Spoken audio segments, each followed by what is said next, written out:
저는 오늘 여러분과 함께 소통이라는 주제를 가지고 말씀을 나누고자 합니다. 저는 사실 군대 얘기를 많이 안 합니다. 왜냐하면 군대 얘기를 몇 번 제가 연애할 때 아내한테 몇 번 했는데 아내가 그 군대 얘기를 너무 무시해서 그 다음부터는 제가 군대 얘기를 안 하게 됐습니다. 오늘은 제가 군대 얘기를 좀 하고 서론에 좀 하고 좀 넘어가려고 합니다. 저는 그 철원에 있는 한 부대에서 군생활을 했습니다. 소대장으로 있었을 때 저희 부대에 과학화 전투훈련단에서 진행되는 그 훈련에 우리 부대가 참석해야 된다라는 그런 통보를 받게 되었습니다. 그것은 바로 이 KCTC라는 그런 훈련이었는데 Korea Combat Training Center라는 그 단체에서 운영하는 그런 훈련이었습니다. 전국에 있는 부대들 중에서 한 대대씩을 선발해서 그 대대의 전투력을 측정하는 그런 훈련이었습니다. 근데 이 훈련은 일주일 동안 인제에서 진행되는데 우리는 그냥 훈련을 뛰는 게 아니라 상대편이 있습니다. 바로 저 북한 군복을 입은 저 사람들이 우리나라 육군인데 그들은 저기서 북한군 전술 훈련을 받고 대항군으로서 그렇게 역할을 합니다.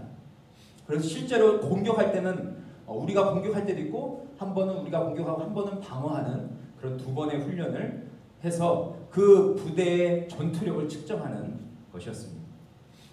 근데 이 훈련을 어떻게 하냐면 저렇게 몸에다가 최첨단 장비를 달고 총 앞에다가도 레이저 나갈 수 있는 그런 장비를 달아서 총을 쏘면 땅 소리와 함께 레이저가 나가서 저 최첨단 장비, 저 동그란 것이 최첨단 장비입니다. 저기에 그것이 입력이 되면 맞으면 죽는.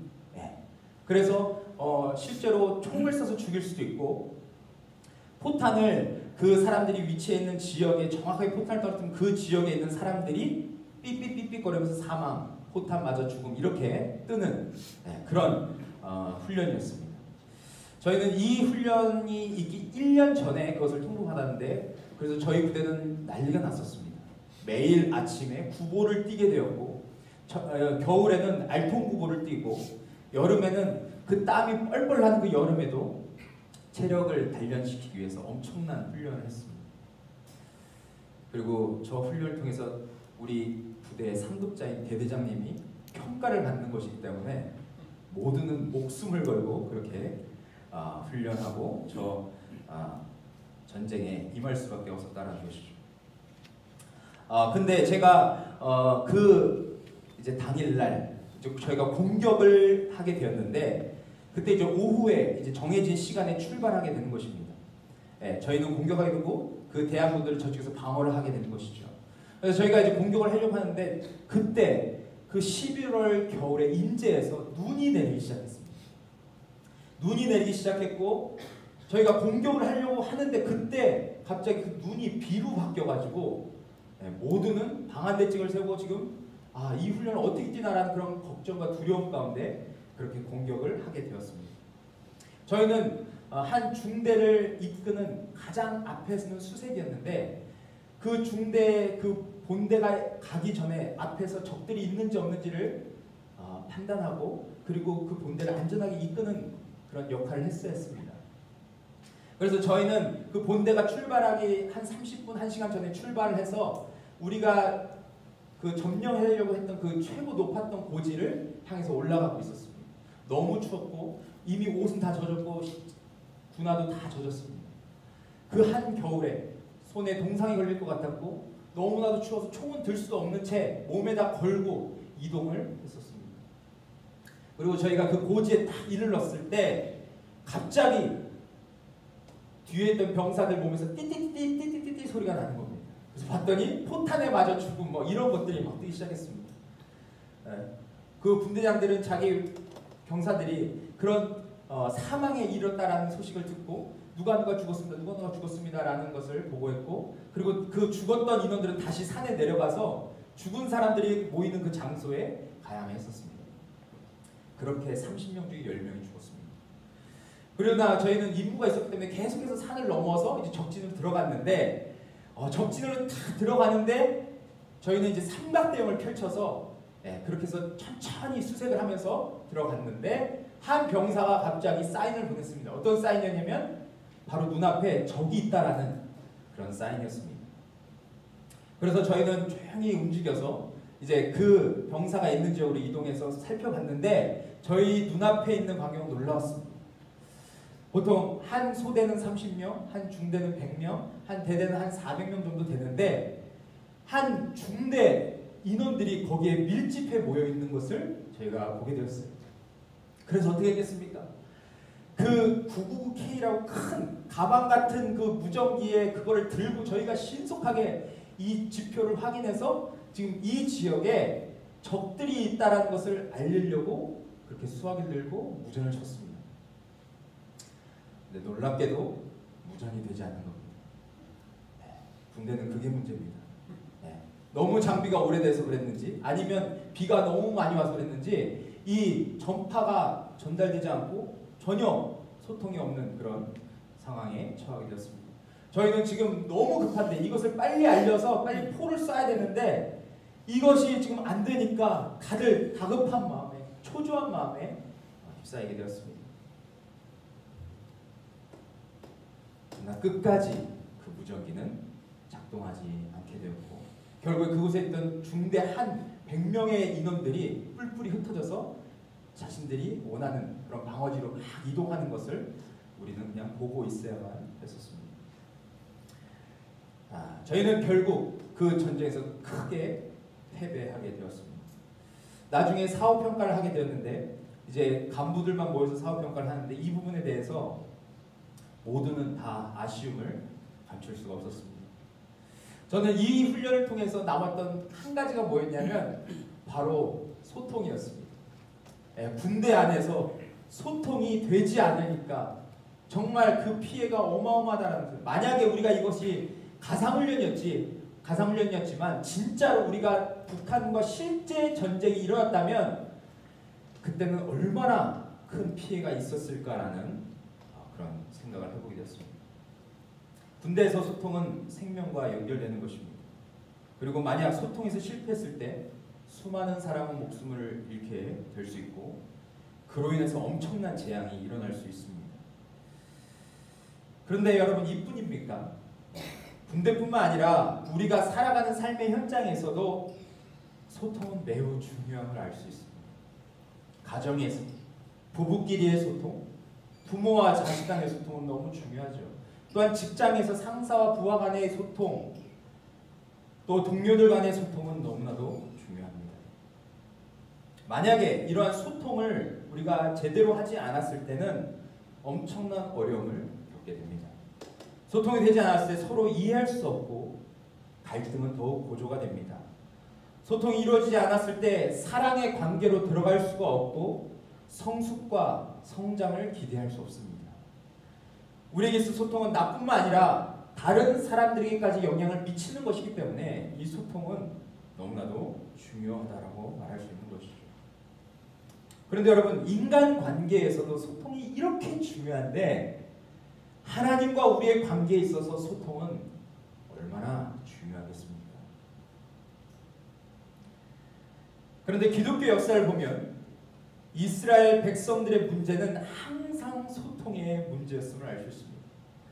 하나님은 계속적으로 일방적으로 그들에게 말씀하고 계신데 이스라엘 백성들은 하나님이 택하신 그 선민들은 하나님의 말씀을 듣지 않습니다.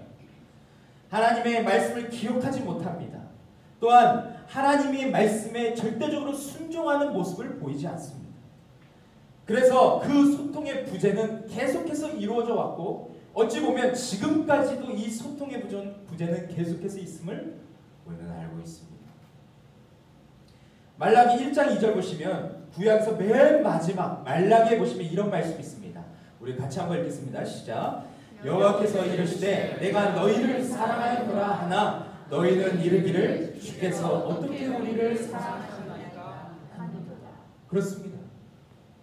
하나님께서 뭐라고 얘기합니까? 이스라엘 백성들 내가 너희를 사랑했다라고 사랑한다라고 말하지만 이스라엘 백성들은 하나님 우리를 언제 사랑했습니까? 그렇게 지금 뻔뻔하게 하나님 앞에 이야기하고 있는 모습을 보게 됩니다. 전혀 소통이 되지 않는 그런 모습을 여기서 말하고 있는 것이죠. 여러분, 우리는 소통에 대해서 이 시간 한번 생각해 봤으면 좋겠습니다. 나는 우리 가정과 우리 직장에 있는 동료들과 그런 사람들 말고 정말 하나님과 소통함에 있어서 나는 그 소통이 원활한가? 하나님과 내가 정말 온전한 소통을 이루고 있는가? 아니면 오늘 여기 말락에 나오는 이스라엘 백성들처럼, 아니 구약 전체에 나오는, 신약 전체에 나오는 그 이스라엘 백성들처럼 하나님과 소통하는 데 있어서 늘 실패하는 그런 삶을 살고 있는가? 우리는 이 시간 우리의 자신을 한번 돌아봤으면 좋겠습니다. 오늘 본문에는 여러분 바울이 하나님과 소통하는 부분이 나옵니다. 그런데 하나님과 소통하는 모습을 통해서 우리에게 중요한 영적 교훈을 말해주고 있습니다. 이 짧은 세 구절을 통해서 우리에게 중요한 영적 교훈을 나타내주고 있는데 그것을 우리는 좀 같이 함께 나눠보기 원합니다. 먼저 여러분, 하나님과 소통하는 자들에게 있어서 굉장한 유익이 있습니다. 오늘 그것을 본문을 통해서 우리는 알 수 있는데, 첫째 무엇이냐면 바로 실족하지 않는다라는 것입니다. 바울은 오늘 8절과 9절에 보면 무엇을 말하고 있냐면 내 몸에 가시가 있다라고 말합니다. 8절에 이렇게 얘기하죠. 이것이 내게서 떠나가게 하기 위하여 내가 3번 주께 간구하였나이다 라고 말합니다. 바울은 자신의 몸에 가시가 있었습니다. 너무나도 고통스러운 가시였음을 우리는 짐작할 수 있죠. 그래서 한 번도 아니고 두 번도 아니고 3번이나 하나님께 이야기합니다. 하나님께서 세우신 사도가 지금 이것 때문에 너무나도 고통스럽습니다. 제가 사역을 하는데 너무 괴롭습니다. 하나님, 이것을 좀 고쳐주십시오라고 말하는 것이죠. 그런데 하나님이 이렇게 3번이나 이야기했으면 좀 고쳐주실 만도 한데 하나님이 그의 말에 거절하십니다. 여기서 여러분, 이 바울의 몸에 어떤 가시가 있었는지 우리는 정확하게 알 수는 없지만 갈라디아서 4장 15절 보시면 그 가시가 어떤 가시인지 우리는 짐작할 수 있습니다. 뭐라고 얘기하냐면 15절 제가 읽겠습니다. 너희의 복이 지금 어디 있느냐? 내가 너희에게 증언하노니 너희가 할 수만 있었더라면, 그러면서 뭘 얘기합니까? 너희의 눈이라도 빼어 나에게 주었으리라. 그들이 바울을 얼마나 사랑했는지를 이야기하고 있는 거죠. 그런데 더 중요한 것은 무엇입니까? 그들의 눈을 빼어서 내게 줄 만큼, 다시 말하면 바울에게 있어서 가장 큰 문제는 무엇이냐면 눈이었지 않을까라는 그런 짐작을 할 수가 있습니다. 여러분 한번 생각해 보십시오. 눈에 질병이 있습니다. 앞이 제대로 보이지 않습니다. 복음을 전하려고 하는데 눈이 너무 아픕니다. 고통스럽습니다. 어떻게 복음을 전합니까? 어떻게 이곳저곳을 다니면서 그렇게 복음을 전파할 수 있겠습니까? 눈이 하나라도 아프면 우리는 제대로 하나님의 사역을 감당할 수 없는 그런 존재임을 우리는 알 수 있습니다. 그래서 바울은 간절히 3번이나 하나님께 이것을 좀 없애달라고 기도했던 것이죠. 그런데 여러분, 하나님께서 그에게 뭐라고 얘기했지 아십니까? 이렇게 얘기합니다. 내 은혜가 내게 족하다. 지금 괴로운 상황이 있습니다. 너무나도 힘든 상황이 있습니다. 하나님의 사역을 감당할 수 없는 그런 괴로움 가운데 처해 있습니다. 그런데 그런 상황 가운데서 하나님이 그에게 들려주시는 이 말이 이 바울에게 위로가 되었겠습니까? 내 은혜가, 내가 이미 너에게 준 은혜가 네게 족하다. 그것이면 충분하다 라는 것이죠.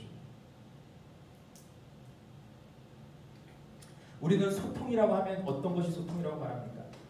내가 말한 것, 내가 그 사람에게 말한 것을 들어줬을 때, 내가 그 사람에게 말한 것을 공감해주고 이해해줬을 때 우리는 소통이 된다라고 이야기합니다. 그렇죠? 우리 부부간의 소통이 되는 것은 무엇입니까? 남편이 아 하면 아 하고 어 하면 어 할 때 아 소통이 된다라고 이야기하죠. 남편이 말하고 있는데 아내가 듣지 않습니다. 그럼 소통이 안 되는 겁니다. 남편이 아무리 이야기하는데 아내가 못 알아듣습니다. 그럼 소통이 안 되는 것이죠. 그런데 오늘 이 부분을 보시면 우리가 알고 있는 소통으로 이 부분을 본다면 전혀 소통이 안 되고 있는 부분입니다. 그렇죠. 근데 우리 기독교를 보면 우리 안에 얼마나 이렇게 신앙생활하는 사람들이 많이 있습니까? 하나님, 내가 원하는 문제 해결 좀 하나님 들어주십시오.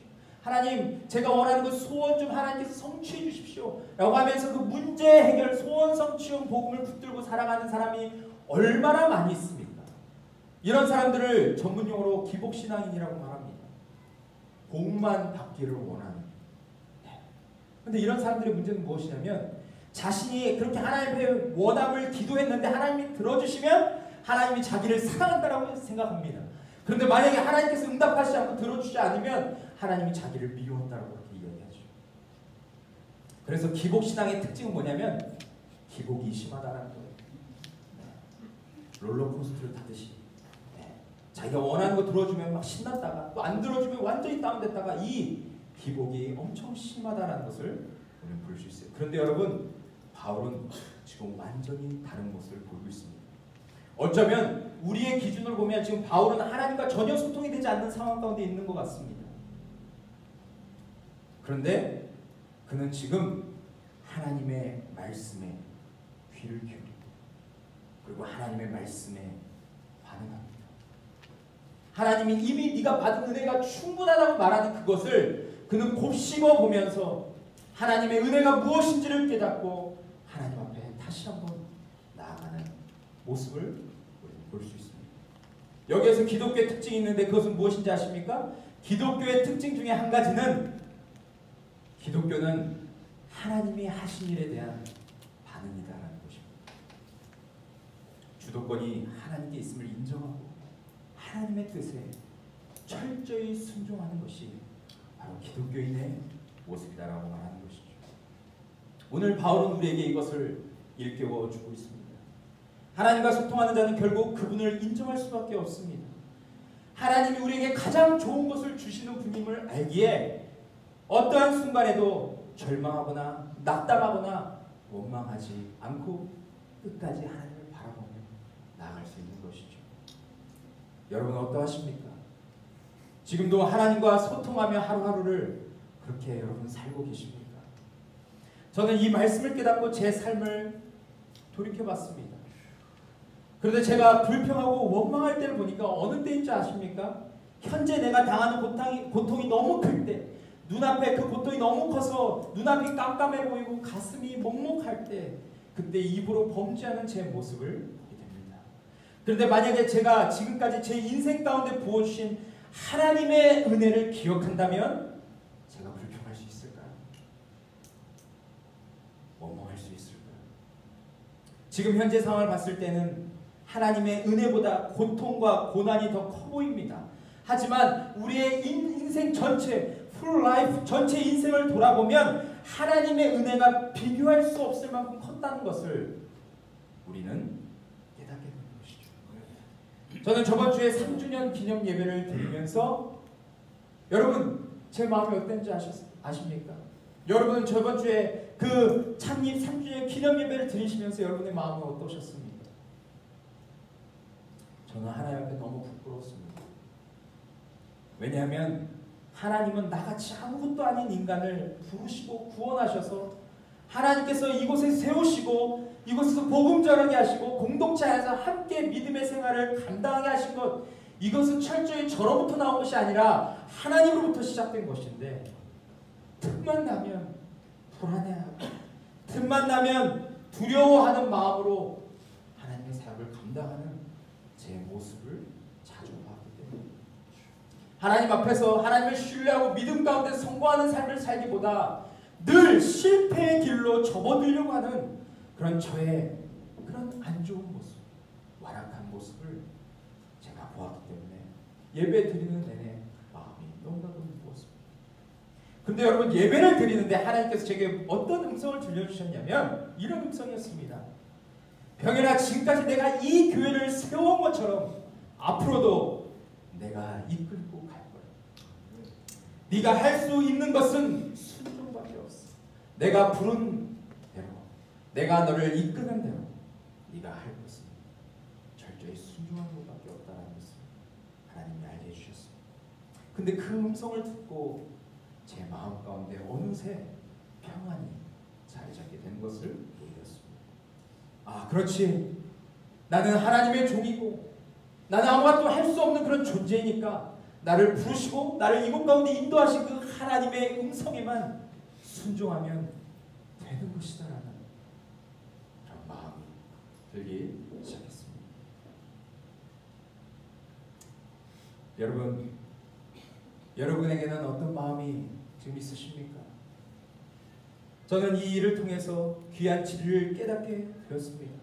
우리가 어떤 상황 가운데 처해 있다 할지라도 우리가 하나님과 소통하는 일에 실패하지 않으면, 우리가 하나님과 소통하는 그 일에 힘쓰게 되면 우리는 실족하지 않을 수 있다는 것을 저는 이번 기회를 통해서 깨닫게 되었습니다. 두 번째로는 소통의 유익은 무엇이냐면 상황과 조건이 같아도 달리 해석할 수 있다는 것입니다. 여러분, 기독교인에게서 중요한 것은 무엇인지 아십니까? 예수님을 만나기 전 비포와 애프터는 완전히 다릅니다. 그런데 그 중요한 차이는 무엇이냐면 똑같은 상황과 환경이 있다 할지라도 그것을 해석하는 것이 완전히 달라졌음을 우리는 발견할 수 있습니다. 예수님 만나기 전의 해석과 예수님 만난 후의 해석이 완전히 다르다라는 것입니다. 오늘 여기 말씀해 보시면 오늘 하나님께서 우리 그 바울에게 무엇을 말씀하십니까? 내 은혜가 내게 족하다.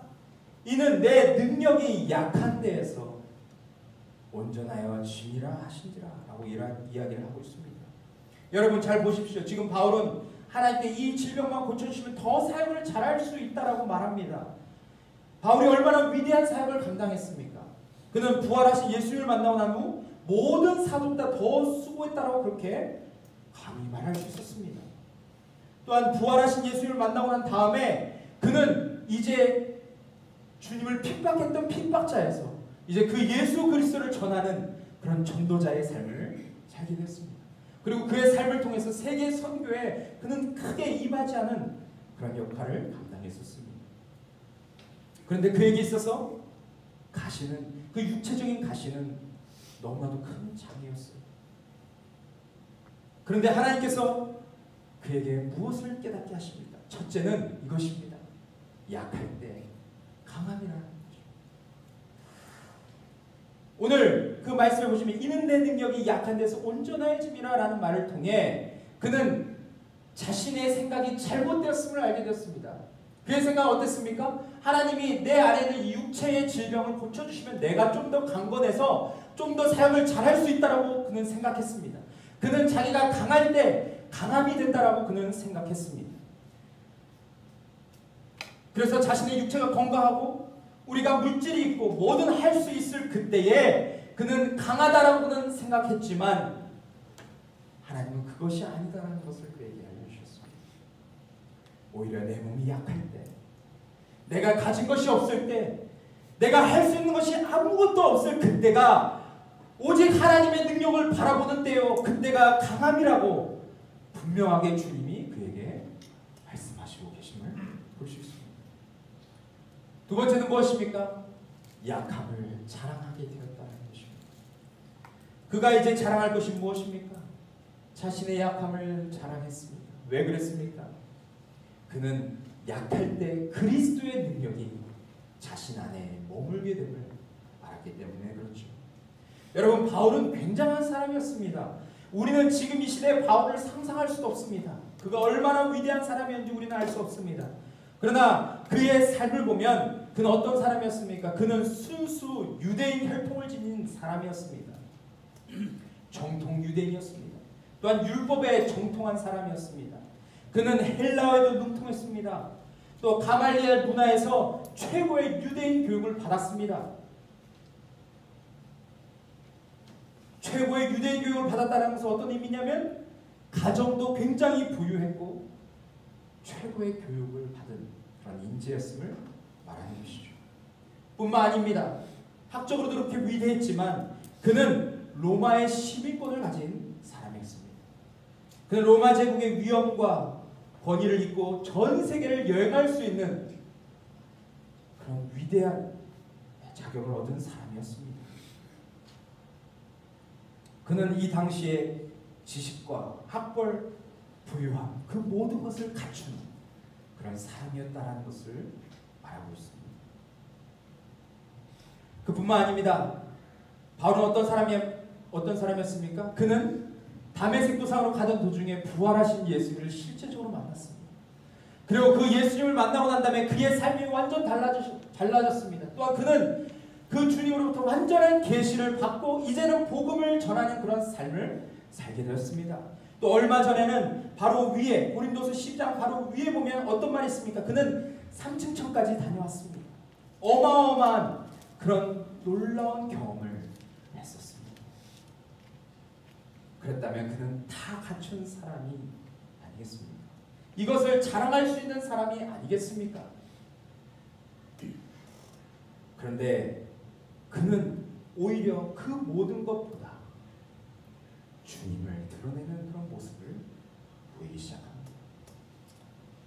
그는 하나님께 나아가는 데서 자신의 것을 주장하고 자랑하며 나아갈 수 있었습니다. 그러나 그는 하나님께서 자신에게 주신 그 가시의 의미, 그것이 무엇인지를 그는 발견하게 되었습니다. 그것은 그로 겸손하게 하셔서 그의 안에 있는 예수 그리스도가 나타나게 하기 위함이었다라고 오늘 본문에서 이야기하고 있습니다. 그래서 그는 7절에서도 계속 얘기하죠. 여러 계시를 받은 것이 지극히 크므로 너무 자만하지 않게 하시려. 내 육체에 가시 곧 사탄의 사자를 주셨으니 이는 나를 쳐서 너무 자만하지 않게 하려 하십니다. 여러분, 거기서 그는 두 번이나 너무 자만하지 않게 하시려고 했던 것을 강조했던 이유가 무엇입니까? 하나님께서 그를 겸손하게 하신 이유가 있음을 그는 알았기 때문에 그렇습니다. 여러분, 하나님은 겸손한 자를 사랑하시고 교만한 자를 대적하십니다. 하나님은 그런 분이십니다. 그래서 하나님은 바울을 낮추시고 낮추신 것이죠. 그리고 바울이 죽어야 그리스도가 존귀케 되는 이 진리가 그의 삶에 나타나기를 간절히 원하셨습니다. 그래서 그를 가장 낮은 자리까지 주님이 끌어내리신 것입니다. 그리고 여러분, 하나님께서 그에게 말씀하신 것이 무엇입니까? 그 의미를 깨닫게 되면 참 놀랐습니다. 그것은 내 은혜가 내게 족하다라는 이 단어에 있습니다. 여기서 족하도다라는 단어는 헬라어로 아르케이라는 단어로 쓰이고 있는데 이것은 현재 시제로 사용하고 있습니다. 은혜가 그에게 계속적으로 지금도 부어지고 있음을 뜻하는 것이죠. 하나님의 은혜가 오늘도 우리에게 계속 부어지고 있음을 말하고 있습니다. 때로 우리가 어려움에 봉착하여 가슴이 턱턱 막히고 눈앞에 깜깜하고 일어설 수 없는 상황이 있다 할지라도 그때에도 하나님의 은혜는 우리에게 부어지고 있음을 지금 말씀하고 있는 것입니다. 여러분, 은혜가 무엇입니까? 받을 자격이 없는 자에게 하나님이 거저주신 그 놀라운 사랑, 호의를 말하고 있습니다.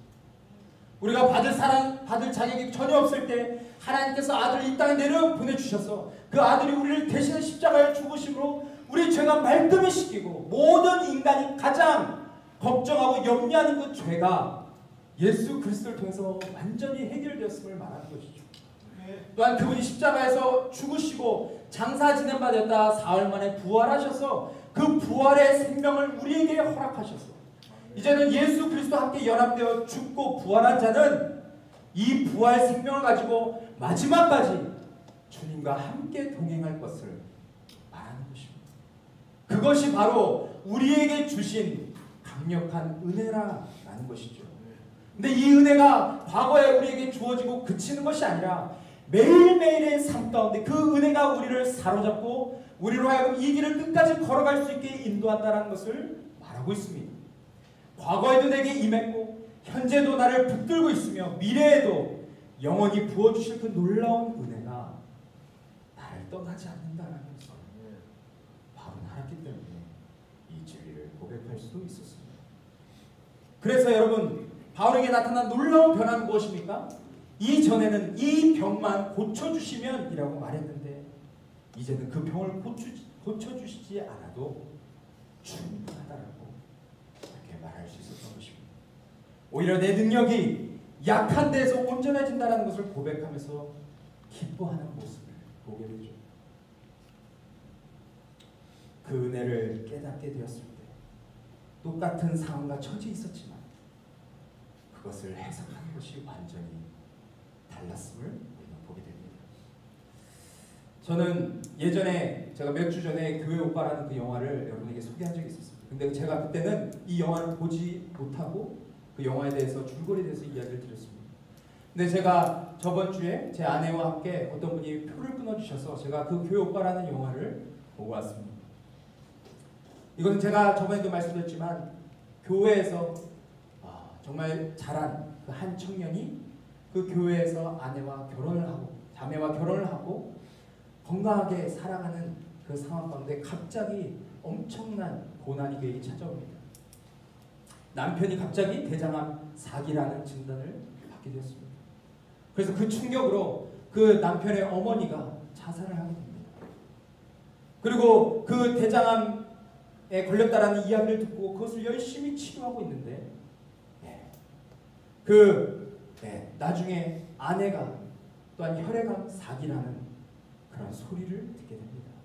그래서 부부가 그 암을 이기기 위해서 함께 정말 기도로 날마다 하나님 앞에 무릎 꿇고 눈물로 살아가는 그런 영화를 그런 다큐를 영화로 만들어서 보여줬습니다. 근데 제가 그 영화를 보는 내내 마음이 너무나도 무거웠습니다. 그런데 마지막에 그 영화 마지막에 제 마음 가운데 놀라운 감격을 주시고 제 눈에 정말 뜨거운 눈물이 나게 해주셨는데 그것은 무엇이었냐면 대장암 말기로 치닫고 이제 죽음 앞에 선 이관희 집사님이 한 말이 제 마음에 엄청나게 큰 찔림과 감동으로 다가왔습니다. 그것은 그가 죽음 앞에 있는 나에게 그가 늘 기도했을 때 하나님이 응답해 주시는 것을 느꼈고 그의 마음을 평안케 해주셨고 지금까지 신앙을 끝까지 붙들고 매일매일의 삶에 하나님 앞에서 온전하게 살려고 하는 그 모습을 갖추며 살 수 있도록 하나님 도와주심을 그는 기억합니다. 그리고 마지막 죽을 때까지 하나님 앞에 원망하지 않고 하나님이 그의 삶 가운데 행하신 일들을 찬양하고 감사하며 그렇게 죽음 가운데 가게 됩니다. 그런데 마지막에 그의 몸이 이제 죽음 앞에서도 완전히 쇠하고 이제는 운명할 때가 다가왔을 때 그에게 있어서 너무나도 답답한 것은 하나님이 자신의 기도를 들어주지 않는 것 같다라는 느낌을 받았다라는 것입니다. 하나님이 이제는 침묵하고 있다라는 것을 자신이 느꼈을 때 너무나도 괴롭다라는 것을 표현합니다. 그런데 그가 나중에 무엇을 고백하냐면 하나님께서 나를 버리신 것 같아서 너무나도 괴로웠지만 그 고통 속에서 그가 깨달은 것이 한 가지가 있었는데 그것은 바로 예수님께서 십자가에 매달리셨을 때 아버지로부터 완전히 분리되셨을 때 겪으셨던 그 고통, 그 고난, 그것이 얼마나 끔찍했는지를 하나님께서 자신에게 깨닫게 해주셨다. 그것을 말하는데 저는 하나님 앞에 눈물을 흘리지 않을 수 없었습니다. 여러분, 이 한 집사님이 마지막까지 어떻게 그러한 고백을 하고 정말 이제는 그 온몸에 암이 퍼져서 그 고통 때문에 정말 죽고 싶은 마음이 간절했을 것입니다. 그런데 그 집사님은 마지막까지 그 고통을 견디면서 몰핀 주사, 그 고통을 제거할 수 있는 몰핀 주사도 맞지 않고 마지막까지 그 고통을 견뎌냈던 이유가 무엇인지 아십니까? 그것은 자신이 맑은 정신으로 끝까지 하나님의 말씀을 붙들기 위해서 자신이 하나님의 말씀을 붙들지 않으면 오늘 하루도 죽을 것 같으니까 그 고통보다 몸에 있는 고통보다 그 하나님의 말씀을 읽지 않을 때 찾아오는 그 고통이 더 크기 때문에 자신은 하나님의 말씀을 붙드는 것이 더 중요하다라고 그렇게 말하면서 그는 하나님이 주신 능력으로 끝까지 그렇게 놀라운 진리를 고백했다는 것입니다. 저는 이 영화를 보면서 제가 깨닫게 된 것은 그렇구나. 하나님과 소통하는 자, 날마다 하나님의 말씀을 읽고 하나님의 말씀으로 결론 내고 살아가는 그 사람은 어떠한 상황과 고난이 몰려온다 할지라도 예전과 같은 고난과 상황이 우리에게 처해 있다 할지라도 그런 상황 가운데 우리가 처해 있다 할지라도 그것을 달리 해석하며 하나님의 은혜로 인해 하나님을 원망하지 않고 끝까지 믿음의 길을 걸어갈 수 있구나 라는 것을 깨닫게 되었습니다. 사랑하는 여러분, 여러분과 제가 언제까지 살 수 있을지 우리는 아무도 모릅니다. 우리는 오히려 이관희 집사님은 몇 년 동안 자신의 죽음을 준비했습니다. 그래서 하루하루 살아가는 것이 얼마나 귀한지를 알았고 그에게 찾아온 그 딸 아이의 돌잔치, 자신은 그 돌잔치를 할 수 없을 거라고 생각했지만 하나님께서 그 기회를 주셔서 누구는 당연히 여기는 그 돌잔치를 그는 맞이했을 때 그 기쁨 감격, 그러면서 하나님 앞에 감사하며 매일매일 하나님의 말씀 앞에서 부끄럽지 않는 삶을 살려고 더 예전보다 온전한 삶을 살려고 노력했던 그의 삶이 있었습니다. 그러나 만약 주님께서 우리를 갑자기 불러가신다면, 우리를 부르신다면 우리는 그런 준비 없이 주님 앞에 설 수도 있다는 것입니다. 저는 그게 너무 무서웠습니다. 그래서 제가 그 영화를 보면서 하나님, 제가 이 집사님처럼 오늘 하루를 살더라도 정말 주님 앞에서 그런 온전한 모습으로 하나님을 하나님으로 인정하고 말씀의 진리로 나를 이끌어 나가려고 하는 그런 기도를 드리면서 살 수 있도록 그렇게 정말 주님 앞에 나아갈 수밖에 없었다는 것입니다. 여러분, 우리가 날마다 하나님의 말씀 붙들며 살아갈 때, 날마다 하나님과 소통하며 살아갈 때 우리는 똑같은 상황 속에서도 그것을 달리 해석하며 하나님의 은혜를 발견하며 살아갈 수 있다는 것을 여러분 기억하시기 바랍니다. 마지막 세 번째는 우리가 하나님과 소통하며 살아갈 때 겸손한 자와 함께 하시는 그런 은혜를 경험할 수 있습니다. 우리 9절과 10절 같이 한번 읽어보겠습니다. 시작. 나에게 이르시기를 내 은혜가 내게 족하도다. 이는 내 능력이 약한 데서 온전하여지리라 하신지라. 그러므로 도리어 크게 기뻐함으로 나의 여러 약한 것들에 대하여 자랑하리니 이는 그리스도의 능력이 내게 머물게 하려 함이라. 10절. 그러므로 내가 그리스도를 위하여 약한 것들과 능욕과 궁핍과 박해와 공고를 기뻐하노니 이는 내가 약한 그때에 강함이라. 아멘. 여러분, 오늘 바울의 고백을 잘 들어보시면 그가 오늘 말씀 그의 인생을 통해서 진정으로 깨닫게 된 것이 있습니다. 그것은 그가 약할 때 강함된다는 것입니다. 바울은 이것을 깨닫고 어떻게 반응합니까? 자신의 삶 속에서 정말 여러 가지 고난과 위협 속에서도 그는 이제 기뻐할 수 있게 되었다고 말합니다. 왜냐하면 자신이 약할 그때 하나님께서 그를 붙드시고 겸손한 그를 사용하심을 분명히 깨달았기 때문에 그렇습니다. 바울은 시간이 지나면서 이 은혜를 철저히 깨닫게 되죠. 여러분, 우리의 삶에 있어서 가장 큰 은혜는 무엇입니까? 우리에게 하나님께서 주시는 은혜 중에 가장 귀한 그 은혜는 무엇입니까? 그것은 하나님께서 우리와 함께 하신다는 것입니다. 내 안에 계신 그리스도의 능력으로 하루하루를 살아간다는 것, 내 안에 계신 성령님이 나를 인도하신다는 것, 날마다 나를 진리의 길로, 하나님이 원하시는 그 온전한 길로 인도하신다는 것, 그것이 우리에게 있어서 가장 큰 은혜가 아니겠습니까? 전지전능하신 하나님이, 사랑의 아이콘 되신 하나님이, 우리를 어떠한 상황권에서도 건져실 수 있는 그 하나님이 우리와 함께 하신다는 것, 이보다 기쁜 일이 있겠습니까? 나 개인뿐만 아니라 우리 가정에게, 우리 자녀들에게, 우리 공동체에게도 하나님이 함께 하신다는 이 소식보다 귀한 소식이 있겠느냐라는 것입니다. 바울은 이 놀라운 진리를 알았습니다. 그래서 그는 하나님께 쓰임받고자 그는 날마다 낮은 자리로 내려갔고 겸손하고 자신을 쳐서 하나님 앞에 복종했던 것을 우리는 보게 됩니다.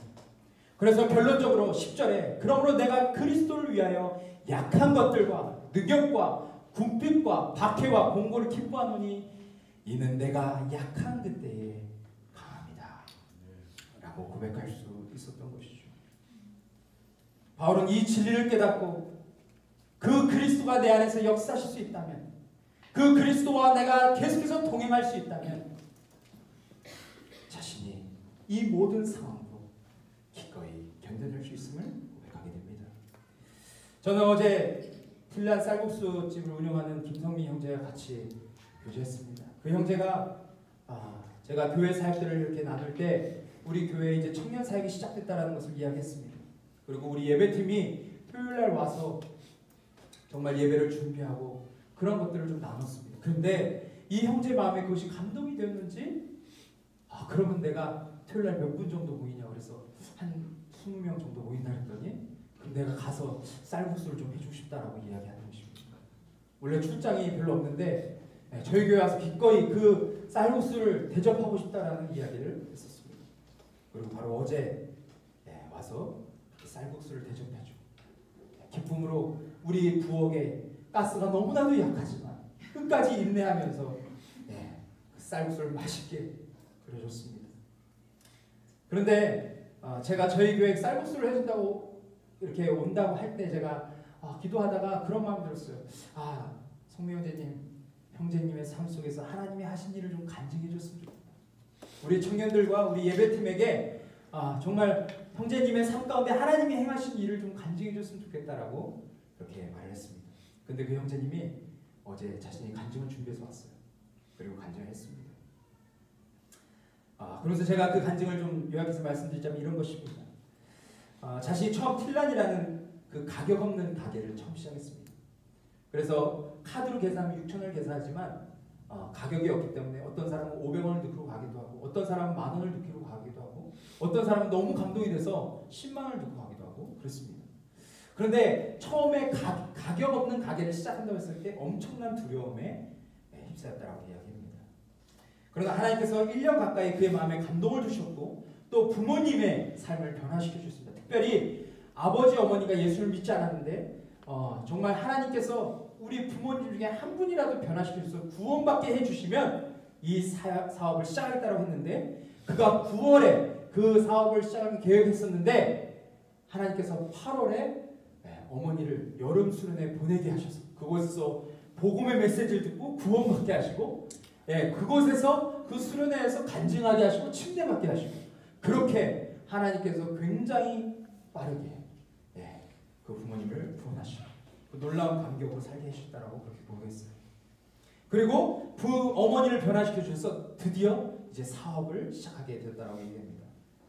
그 사업을 시작했을 때 처음에는 장사가 되지 않았습니다. 왜냐하면 화곡역 근처에 있었지만 거기는 골목 안으로 들어가야 쌀국수집이 있었기 때문에 그것이 쉽지 않았다라고 이야기를 합니다.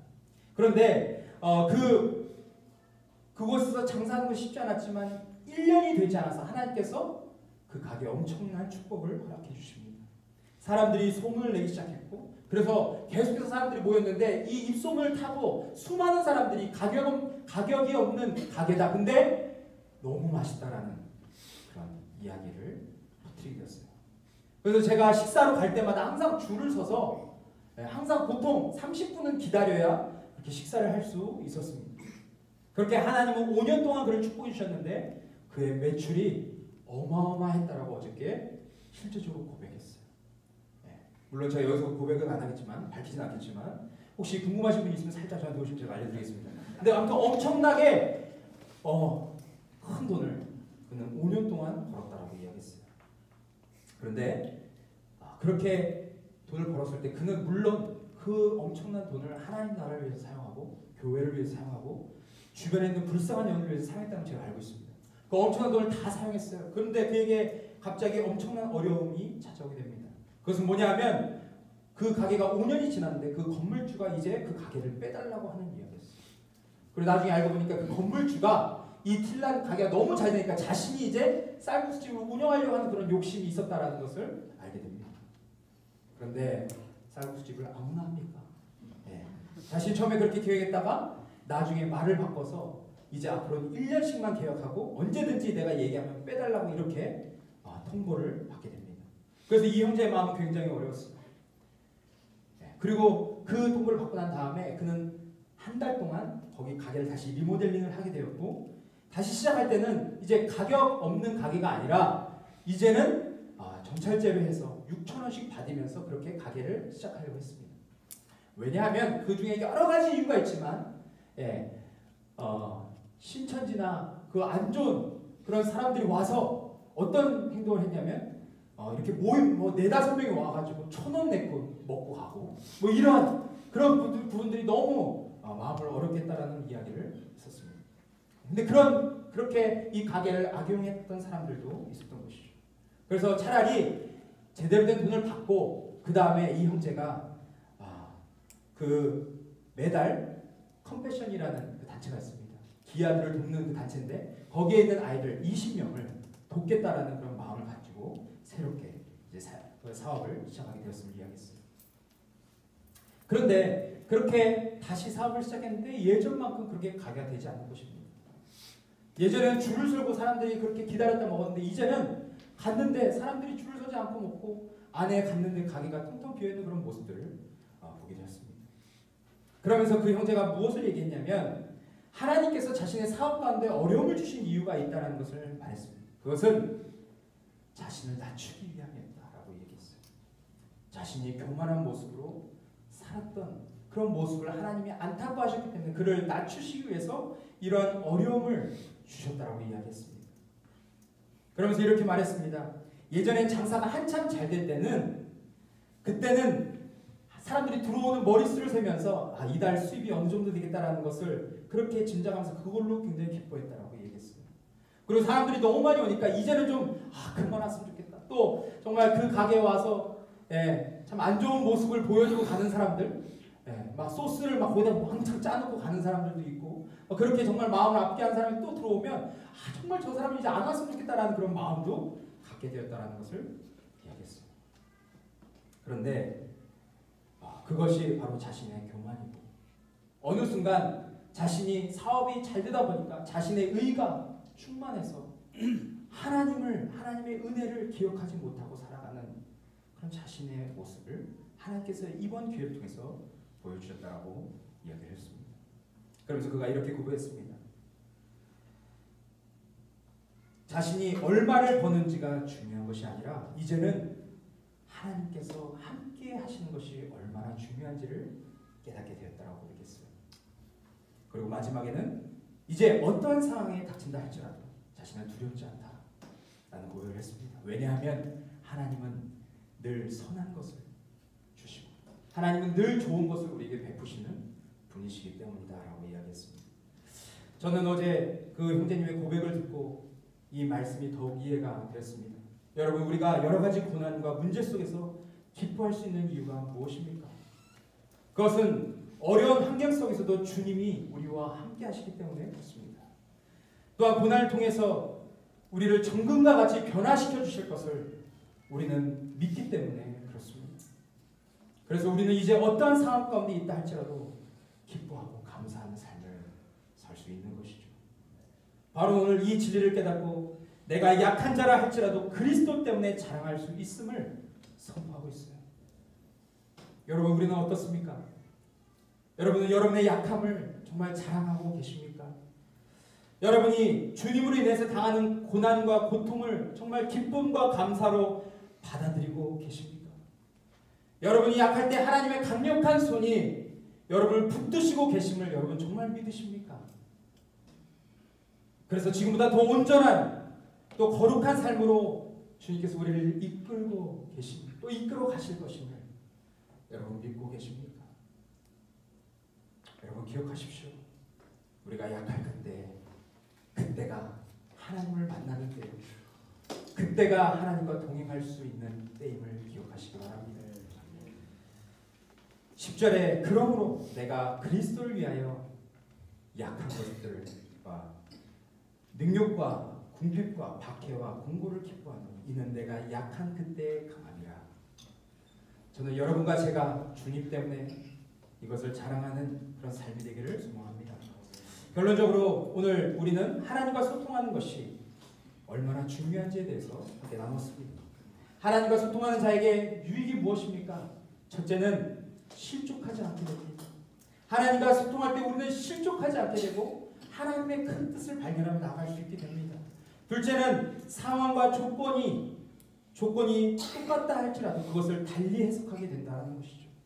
마지막으로 하나님은 겸손한 자와 하나님은 쭉 함께 하심을 우리는 나눴습니다. 저는 서론에서 소통의 중요성에 대해서 이야기했습니다. 전쟁에서 소통은 목숨과 직결됩니다. 그래서 군인들은 소통하기 위해서 많은 훈련을 합니다. 직장에서 소통은 어떻게 하냐에 따라서 성장으로 나아갈 수도 있고 아니면 소통이 잘 안 됐을 때는 막대한 손해를 볼 수도 있습니다. 그래서 끊임없이 소통하려고 노력하죠. 교회 안에서는 어떻습니까?